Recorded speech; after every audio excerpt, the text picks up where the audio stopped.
Good morning. You're watching News for Hearing Impaired. I'm Preeti. With me is Meera. First, the headlines.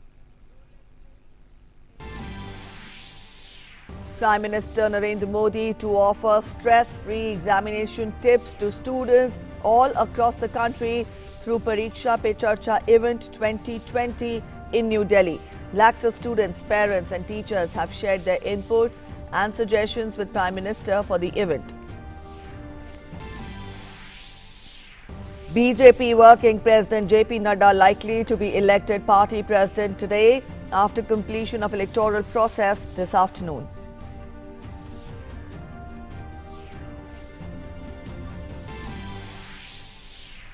Union ministers continue their mass contact program in Jammu and Kashmir.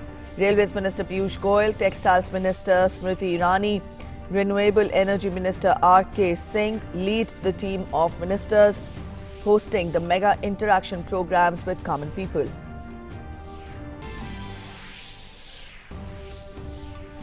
Election scene heats up in the capital, Delhi, ahead of next month's assembly polls.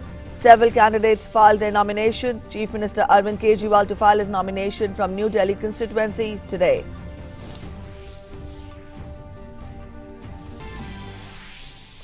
In international news, amid continuing crisis due to civil war in Libya, at a summit in Berlin, major world powers expressed commitment for a peaceful resolution after the summit in Berlin.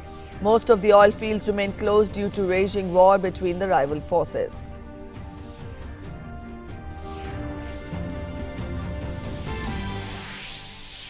And in sports, India beat Australia by 7 wickets in the third and final ODI at Bengaluru to win the series 2-1. Rohit Sharma is man of the match for his match-winning century, while Captain Kohli declared man of the series.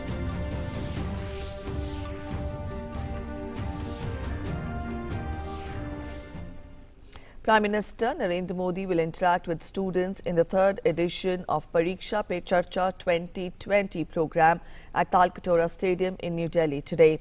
Around 2,000 students and teachers are expected to participate in this third edition of Pariksha Pe Charcha program. During the session, Prime Minister Modi will talk to students taking boards or various other entrance examinations this year and will suggest them some ways to tackle the stress. The session will also give students a chance to directly interact with Prime Minister Modi. It is for the first time that around 50 Divyang students from various schools across India will also participate in the session.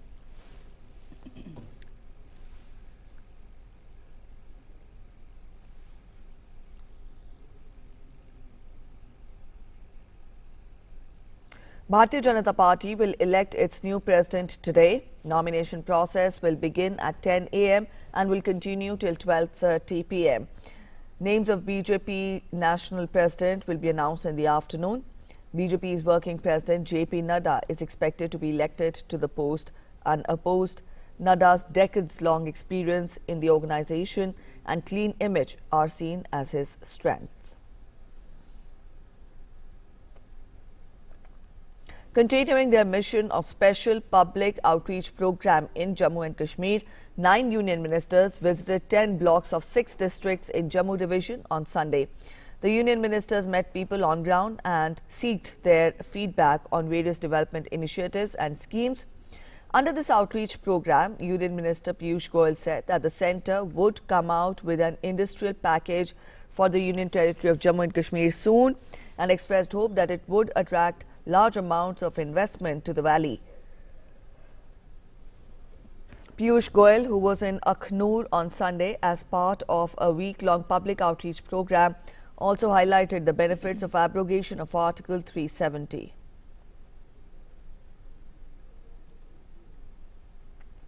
Union Minister Smriti Irani visited Katra and Panthal areas of Riyasi district.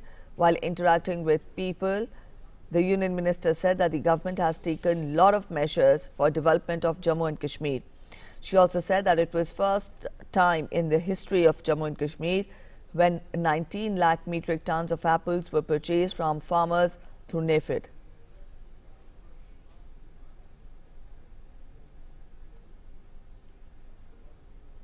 Union Minister R.K. Singh visited Doda district of Jammu and Kashmir.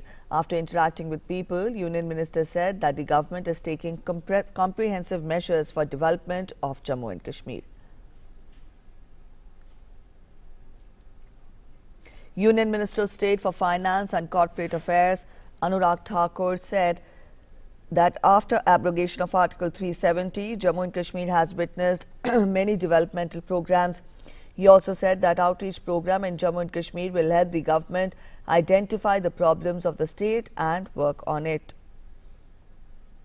Union Minister of State Arjun Ram Meghwal visited Samba district of Jammu and inaugurated a pending water supply scheme and also interacted with local people.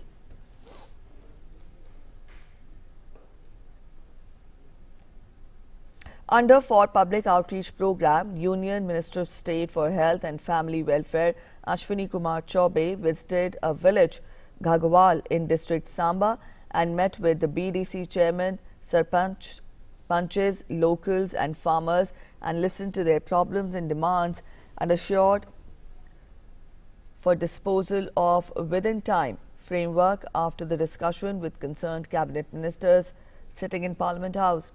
Addressing the gathering, Ashwini Kumar Chaubey also assured to resolve their problems as soon as possible. He also appealed to gathering to take hold of the benefits under every central sponsored schemes.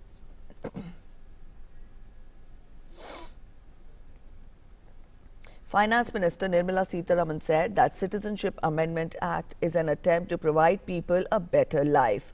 Speaking during a program in Chennai, Finance Minister asserted that all allegations against government over CAA are wrong. Sitharaman said in the last 6 years, 2,838 Pakistan refugees, 914 Afghanistan refugees and 172 Bangladeshi refugees were given Indian citizenship, which include 556 Muslims.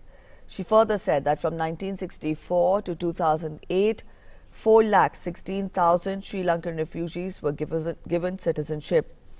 The Union Minister also said that Citizenship Amendment Act will not affect the Sri Lankan Tamils who are living in camps, and this 95,000 Tamilians will be given importance on the citizenship front. Electioneering has gained momentum for Delhi Assembly polls to be held on 8th of next month. Nomination process for Delhi Assembly election has entered its last leg as only 2 days are left for filing of nomination papers. Over 150 candidates have already filed their nominations for the 70-seat Delhi Assembly. Chief Minister and Aam Aadmi Party leader Arvind Kejriwal will file his nomination from New Delhi constituency today. Campaigning for Delhi Assembly polls is gaining momentum. Delhi BJP chief Manoj Tiwari addressed a press conference in New Delhi.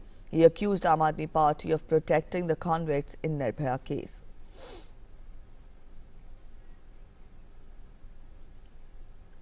The Rashtriya Janata Dal, that is RJD, will contest 4 seats in the on-swing Delhi elections in alliance with Congress. The alliance will contest from 4 seats, that is Burari, Kirari, Uttam Nagar and Palam.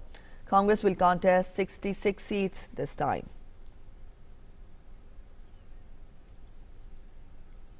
In Jammu and Kashmir, at least 10 children have died of a mysterious disease and many others have been taken ill in Udhampur district. Centre has deployed a team of medical experts to join the probe.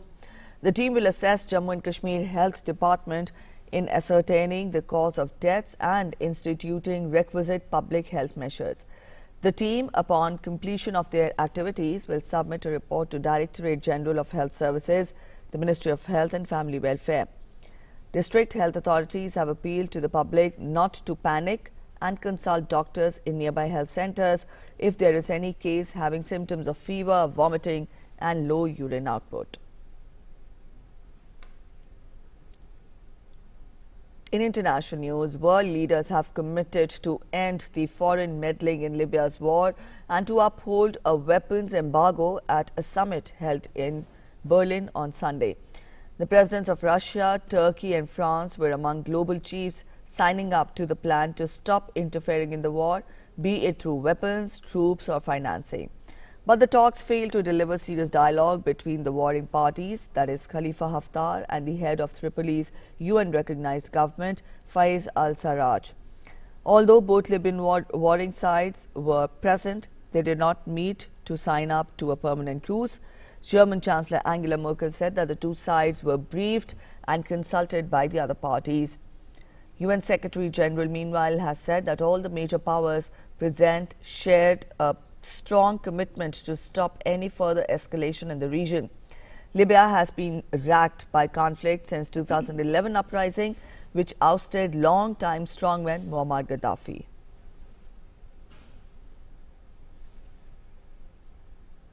Meanwhile, Libya's National Oil Corporation has cut the production at two major oil fields after forces under the command of Khalifa Haftar's Libyan National Army shut a pipeline from the fields.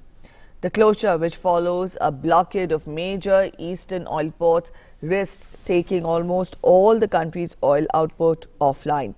Libya has been producing around 1.2 million barrels per day of oil in the recent months, and almost all fields lie in the areas controlled by Haftar's eastern-based Libyan National Army. In cricket, India defeated Australia by 7 wickets in the third and the final ODI at Bengaluru and clinched the series 2-1. Opting to bat first, Australia posted a competitive total of 286 for 9 from their quota of 50 overs. In reply, India scored 289 for 3 in 47.3 overs. Skipper Virat Kohli scored 89. Rohit Sharma slammed his 29th ODI century on Sunday. He came into bat with a new opening partner KL Rahul as Shikhar Dhawan got injured and did not come out to open the innings. Sunday's stun was Rohit's 8th century against Australia in the ODI format. He also became the third fastest batsman to score 9,000 runs in the 50-over format as he went past the likes of Sachin Tendulkar and Sourav Ganguly to achieve the feat.